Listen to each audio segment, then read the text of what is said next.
So வணக்கம் மக்களே, இன்றைக்கி இந்த வீடியோவில் அதாவது என்னோட biology centum scan copy paper பார்க்க போகிறோம்.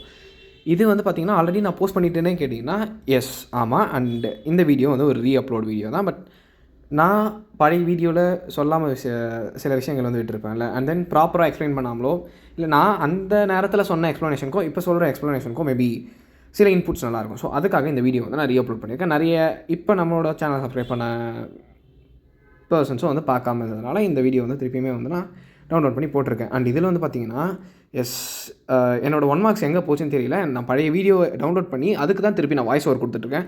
அன்ஃபார்ச்சுனேட்லி என்னோடய பிடிஎஃபை நான் மிஸ் பண்ணிட்டேன். பழைய எல்லா சாட்ஸ்லையும் போய் தேடி பார்க்குறேன். எங்கள் ஃபேக்கல்ட்டிக்கு அனுப்பின சாட்ஸ்லேயும் வந்து டெலீட் பண்ணியிருக்கேன். என் ஃபோன் நடுவில் 2 வாட்டி ரீசெட் பண்ணதுனால எங்கே போச்சுன்னு தெரியாமல் போச்சு. ஸோ அதனால் அந்த பேஜ் எங்கே போச்சுன்னு தெரியல. என்னால் பழைய வீடியோ தவிர வேறு எங்கேருந்தோ வந்து ரெட்ரைவ் பண்ண முடியாமல் போச்சு. அண்ட் இது நான் வந்து 2 மார்க்லேருந்து ஸ்டார்ட் பண்ணியிருக்கேன் நினைக்கிறேன். 10வது கொஷின் 2 மார்க்காக தான் இருக்கும் மோஸ்ட்லி. எஸ். ஸோ 2 மார்க்கில் ஸ்டார்ட் பண்ணி நான் மெத்தட் எக்ஸ்பிளைன் பண்ணுறேன். ஸோ என்னோடய ஹேண்ட் ரைட்டிங் ஓரளவுக்கு டீசெண்டாக இருக்கும் அப்படின்னு நினைக்கிறேன். ஸோ அதனால் நான் எந்த ஒரு கொஷின் எழுதினாலுமே எனக்கு தேவை ப்ரெசன்டேஷன். ஸோ அது பக்கம் நான் கொஞ்சம் ஃபோக்கஸ் பண்ணேன். அண்ட் நான் சொன்ன மாதிரி நீங்கள் பாயிண்ட்ஸ் போட்டு எழுதுறதுக்கு சயின்ஸ் நான் வந்து பயாலஜிக்கு ஸ்டார் போட்டுமே எழுதலாம் பாயிண்ட்ஸு. பட் நான் நியூமெரிக்கல் இது தான் வந்து நான் கொடுத்துருந்தேன். ஸோ நான் சில இடத்துல ஸ்டார்ஸ் போட்டிருப்பேன், சில இடத்துல நியூமெரிக்கல் ரோமன் நம்பர்ஸ் போட்டிருப்பேன். ஸோ எதுனாலும் வந்து ஓகே தான். But it should be neat and elegant at the end of the presentation. So 2 மார்க்ஸ்னால் ஒரு பேஜுக்கு 2 மார்க் மட்டும் எழுதுங்க. அண்ட் 3 மார்க்னால் ஒரு பேஜுக்கு ஒரு 3 மார்க் எழுதுங்க போதும். கம்பல்சரி கொஷனில் உங்களுக்கு ஏதாவது ஒன்று தெரியலன்னு வச்சுக்கோங்களேன். ஸோ அது வந்து பார்த்திங்கன்னா நீங்கள் அதுக்கு ரிலேட்டடான ஒரு விஷயத்தை எழுதினாலுமே உங்களுக்கு மோரோவர் மார்க்ஸ் தரத்துக்கான வாய்ப்புகள் இருக்குது.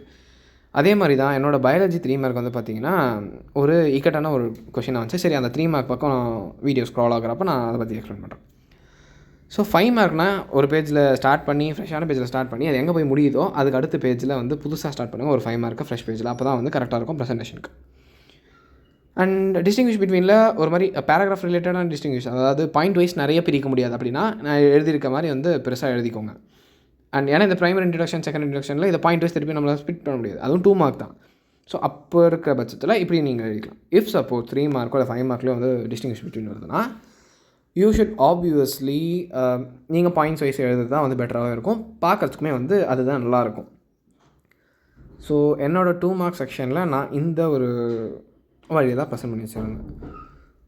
ஸோ நீங்கள் 3 மார்க் செக்ஷனை ஆரம்பிக்கிறப்போ வந்து பார்த்திங்கன்னா ஃபர்ஸ்ட் பேஜில் ஆரம்பிக்கணும். ஆல்ரெடி சொல்லிட்டேன். எஸ், முக்கியமாக சொல்ல வேண்டிய விஷயம் என்னென்னா, இஃப் சப்போஸ் உங்களுக்கு வந்து ஒரு கொஷின் ஒரு ஜெனரிக்கான கொஷின் இருக்குன்னு வச்சுக்கோங்க. இப்போ ஃபார் எக்ஸாம்பிள் லாஸ்ட் சாப்டர் இருக்குல்ல, அந்த லாஸ்ட் சாப்டரில் வந்து பார்த்திங்கன்னா நீங்கள் ஜெனரிக்காக நிறைய விஷயங்கள் எழுதலாம். அப்படி இருக்கப்போ நானுமே வந்து ஒரு விஷயத்தை பண்ணியிருப்பேன் 3 மார்க்கில் தான் நினைக்கிறேன். லைக் மெடிசினல் பிளான்ட்டோட சம் எக்ஸாம்பிள்ஸ் அண்ட் அதோட பொட்டானிக்கல் நேம் அண்ட் அதோட யூசஸை வந்து கேட்டு ஒரு கொஷின் இருக்குது. ஸோ அதுக்கு வந்து ஆன்சர் பார்த்தா நான் கொஞ்சம் தெளிவாக சொல்கிறேன். இப்போ எனக்கு ஞாபகம் இல்லை. நிலவேம்பு சம்திங் குப்பை மேனின்றது வந்து ஒரு ஆன்சர். எனக்கு அந்த ஆன்சர் ஞாபகம் இருக்குது. அந்த ஸ்க்ரீனில் வந்து அந்த கொஷின் வரப்போ நான் தெளிவாக சொல்கிறேன். ஸோ குப்பை மேனின்ற ஒரு பிளான்ட் அண்ட் அதோட மெடிசினல் யூஸ் வந்து அந்த சாப்டரில் ஒரு க்ரீன் கலர் பாக்ஸ் இருக்கும். இன்னும் எனக்கு பேஜ் மீன்ஸ் ஒரு லெஃப்ட் சைடில் கீழே க்ரீன் கலர் பாக்ஸில் பாட்டமில் கொடுத்துருப்பான். ஸோ அதில் வந்து அது குப்பை மீனின்றது இருந்துச்சு. அண்ட் இங்கே வந்து பயோமானிட்டரிங் பாருங்கள். பயோமானிட்டரிங் தான் எங்களுக்கு 3 மார்க் கம்பல்சரியாக இருந்துச்சு. ஸோ இது வந்து புக் பேக் கொஷின் கிடையாது. ஆனால் எனக்கு அது எந்த சாப்டரில் இருந்துச்சுன்னு ஒரு idea. Second half of the botany புக்கில் தான் இருக்குன்னு எனக்கு தெரியும்.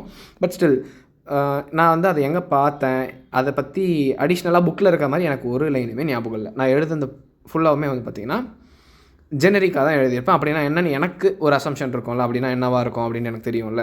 ஸோ அதை வச்சு நான் கிட்டத்தட்ட ஒரு எத்தனை பாயிண்ட் எழுதியிருக்கேன், 1 2 3 4 5 6 7 பாயிண்ட் எழுதியிருக்கேன் ஃபார் 3 மார்க் கொஷனுக்கு. ஆக்சுவலி இதுக்கு 5 மார்க் கொஷனுக்கு இந்த சைஸில் நீங்கள் ஒரு ஆன்சர் எழுதினாலே போதும் தான். பட் என்னோடய மோட்டோ என்னென்னா, நீங்கள் கேட்டிருக்க 3 மார்க் கொஷனுக்கு எனக்கு எக்ஸாக்டான ஆன்சர் தெரியாது. அட் த சேம் டைம் என்னால் அந்த கொஷினை எம்டியாகவும் விட்டு வர முடியாது. ஏன்னா என் பேப்பரில் எனக்கு சென்டம் வேணும். ஸோ நான் எப்படி எழுதுனா நீங்கள் மார்க்கே குறைக்க முடியாது அப்படின்ற சினாரியோவுக்கு வருவீங்களோ அதுக்கான ஆன்சரையும் அண்ட் அதுக்கான சைஸ்லேயும் நான் எழுதியிருந்தேன். ஸோ அவங்க சப்போஸ் ஒரு 2-3 பாயிண்ட் ஒரு மாதிரி தப்பாக இருக்க மாதிரி ஃபீல் ஆகுது அப்படின்னா மற்ற இருக்க 3 பாயிண்ட்டை கன்சிடர் பண்ணிட்டு மார்க் தரலாம்ல. ஸோ அந்த விதத்தில் வந்தேன்.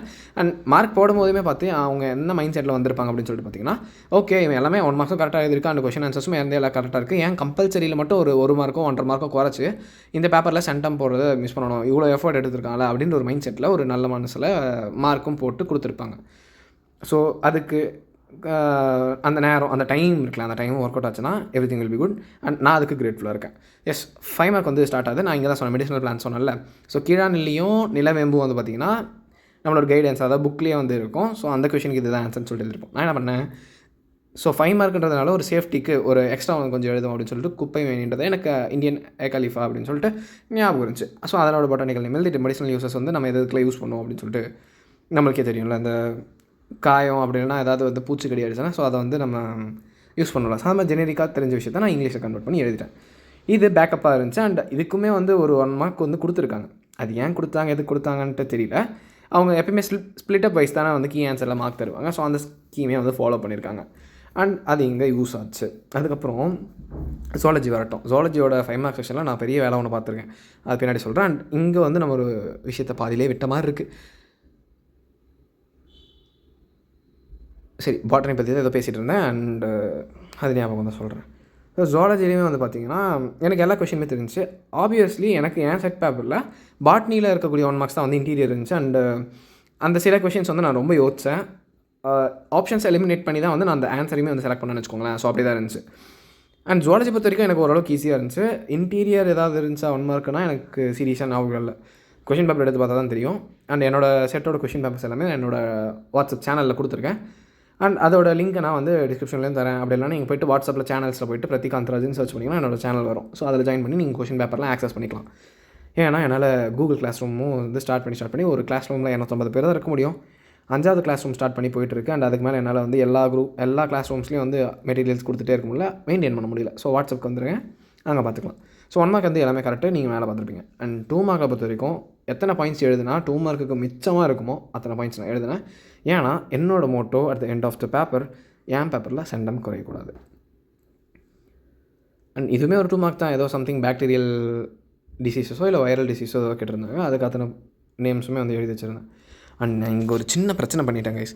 என்னென்னா ஸ்டீனோதம்ஸும் இதுக்கு வந்து எக்ஸாம்பிள் வந்து கேட்டிருந்தாங்கல்ல, இது ஜுவாலஜி. ஆனால் நான் பாட்னியில் படித்த ஸ்டீனோதமோட எக்ஸாம்பிள் தான் எனக்கு ஞாபகம் இருந்துச்சே தவிர ஜுவாலஜியில் நான் என்ன எக்ஸாம்பிள் படித்தேனே நான் மறந்துட்டேன். அதனால் இங்கே ஒரு அடி அடித்து ஒரு மார்க் குறைச்சி போட்டு அதுக்கப்புறம் நான் வந்து எக்ஸாம்பிள் நான் அதை தான் எழுதி வச்சேன் அந்த பாட்னியில். சரி, எக்ஸாம்பிள் தெரியாமல் எம்டியாக எக்ஸாம்பிளை விட்டுட்டு வரத்துக்கு பதிலாக பாட்னியில் படித்த ஸ்டீனோதமோட எக்ஸாம்பிளாக எழுதிட்டு வருவோமே, அட்லீஸ்ட் அது இட் மேக் சென்ஸில் அப்படின்னு சொல்லிட்டு அந்த மைண்ட் செட்டில் நான் எழுதிட்டு வந்தேன். பட் பார்த்தா இங்கே ஒரு மார்க்கை குறைச்சிருக்காங்க. அதுக்கப்புறம் எவாலுவேட் பண்ணுறப்ப கடைசியில் பார்த்துருப்பாங்கன்னு நினைக்கிறேன். ஸோ இங்கே மட்டும்தான் ஒரு மார்க் போகுது ஜுவாலஜியில் அப்படின்ற பட்சத்தில் சரி இதுக்கும் வந்து மார்க் கொடுக்கலாம் அப்படின்னு ஒரு நல்ல மனசு பண்ணி இங்கேயும் எனக்கு வந்து ஒரு மார்க் கொடுத்துட்டாங்க. அண்ட் எஸ், நான் snakes, fish and some other reptiles கீழே அனிமல்ஸ்னு எழுதியிருக்கேன்.